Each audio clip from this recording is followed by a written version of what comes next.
Hello Mademoiselles! In this video, we'll be looking at one of the most legendary, iconic, classic, yet underrated Chanel handbag. I'm talking about the Chanel 255, or as we call it after its 2005 release date, the Reissue. I will briefly talk about its history and materials. I will also provide you a full review of my 2018 Red Chevron 255 in the size 225 or medium, and my 2019 So Black 224 or mini reissue. Then we will end this video with my overall thoughts and opinions about this classic beauty. Let's get down to business. As many of you are aware, our girl Coco Chanel was never one to conform to traditional beauty standards and fashion trends. So when she wore her bag over the shoulder, many French aristocrats were stunned. You're probably asking, why were they stunned? Well, back then, around the 1920s, a shoulder bag was seen to be unladylike or it showed your social status. But Coco turned a style that once signified your low social status into a style that now embodies luxury, elegance, and class. Our first model of the 255 made its first appearance in the 1920s because our girl was tired of losing and carrying her clutches. However, the handbag wasn't released to the public until February 1955.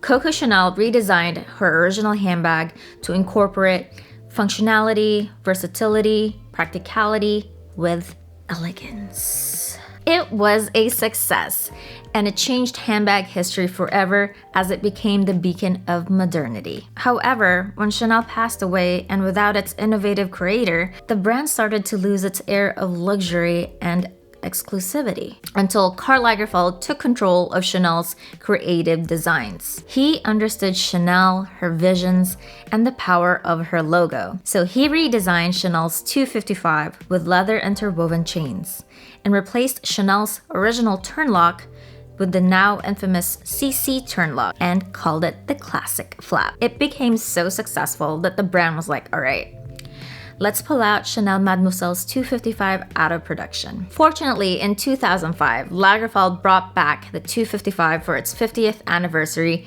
and recalling it the Reissue. Technically, bags that came out in 2005 are only supposed to be called the Reissue, but at this point, if you're paying for that much for a bag, call it however you want. For instance, I'm calling my Ivory Iridescence Ivy, because she is Ivy in my life. The Reissue, or the 255, commonly comes out in 4 different sizes.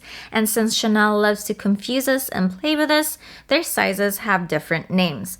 For instance, we have the 224, which is the same size as the mini, medium 225, jumbo 226, and maxi 227. It is commonly made with aged calfskin, or as it's sometimes called, distressed leather, due to its creased appearance, and the hardware it usually comes out in is in ruthenium or aged gold hardware. Depending on the season, Chanel releases the 255 in different leather, fabric, and hardware combinations. For instance, Chanel might decide to release the 255 in different leathers such as lambskin, goatskin, or grained calfskin or aged gold hardware.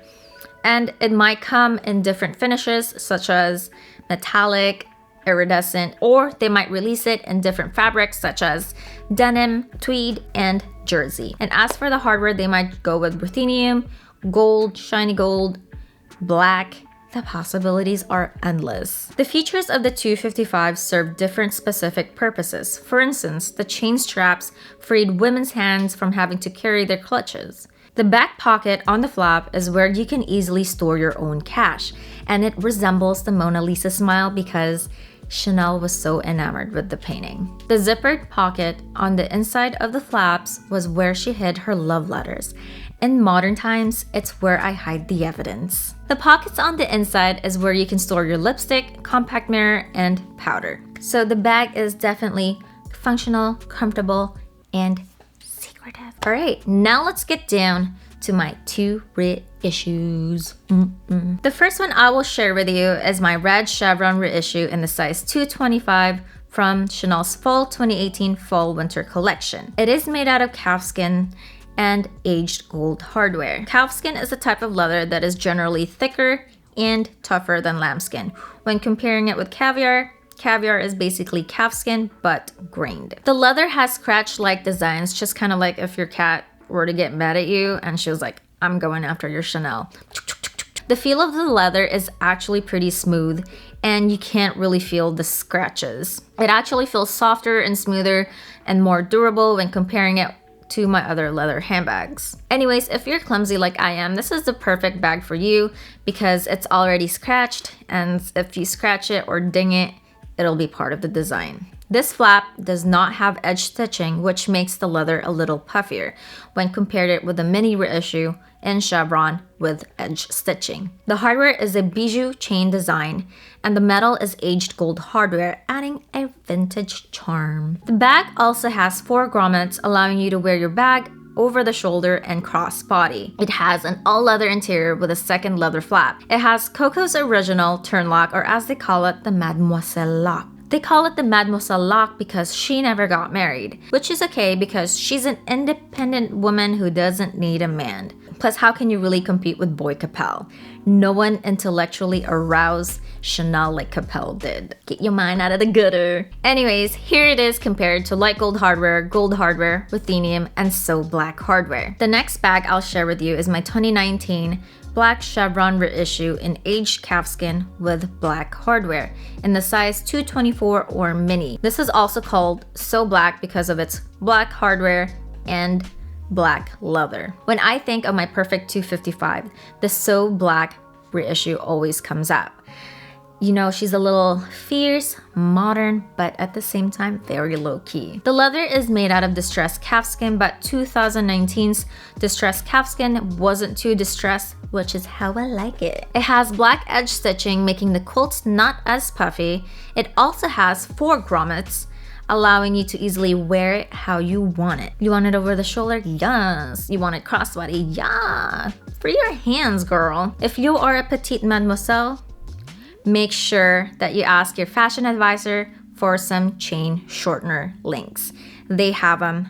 My fashion advisor just told me, don't worry, we got them. I'll get you one. So I was like, oh, okay. So yeah, go ask your fashion advisor. Don't buy it from Amazon. Without the chain shortener, I feel that the crossbody is a little too long on me. The purse is a single flap and the interior of this beauty is all leather. It has a single slip and zip pocket and a back pocket for cash or receipts. Okay, the 255 is designed to fold.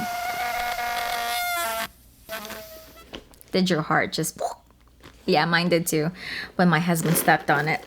Which is why you'll see the bottom of the bag slightly creased, or sometimes it won't stand up on its own. So the hardware detail has the perfect touch because when you hold it under the light, you can see the rainbow. For every dark soul, there is a rainbow hidden underneath it. You just gotta look from a different angle. Anyways, I am aware that there is a good amount of people who are afraid of the black hardware chipping or fading over time.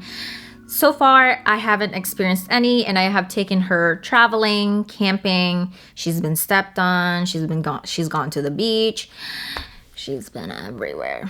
I'm putting this bag through a series of tests, basically not really babying it just to see if the black hardware would chip, and I've been always curious the durability of calfskin. So far, so good. Before you ask, why are you putting this bag through so much when you've paid this much for it? If I'm paying this much for a handbag, I expect the leather to be really durable. Plus, I want to know how durable Chanel's leather really are. I mean, what better way than to put it through a series of tests? I will make a separate wear and tear review of my So Black Mini, so stay tuned for that. Overall, I feel that the Chanel 255 or Reissue is definitely one of the most underrated Chanel handbags. It is the perfect bag for everyday use due to its versatility and functionality. It is a purse that I feel comfortable taking with me everywhere, from traveling, groceries, or just doing casual things without drawing too much attention, because it's one of those bags, if you know, you know. I also don't have to worry much about babying the bag because Chanel already did the wear and tear for you. Do you remember those trends with the ripped pants, distressed pants kind of thing? And you'd pay so much for that. it's basically kind of the same thing. You're paying them to make it already look worn and loved. The distressed leather does add a vintage yet luxe kind of feeling, know me? Though I'm a little unsure if I will love and cherish my red reissue as much, just because it is a bag that I only bought because it matched with my dress. And I really tried putting it into my wardrobe, but I feel like it pops a little too much for me, but we'll see where it goes. Anyways, what do you think? Do you think the Chanel Reissue or 255 is underrated or overrated? If so, why? And are there any other Chanel handbags that are underrated? And as always, if you like this kind of content, please hit the like, subscribe, and comment.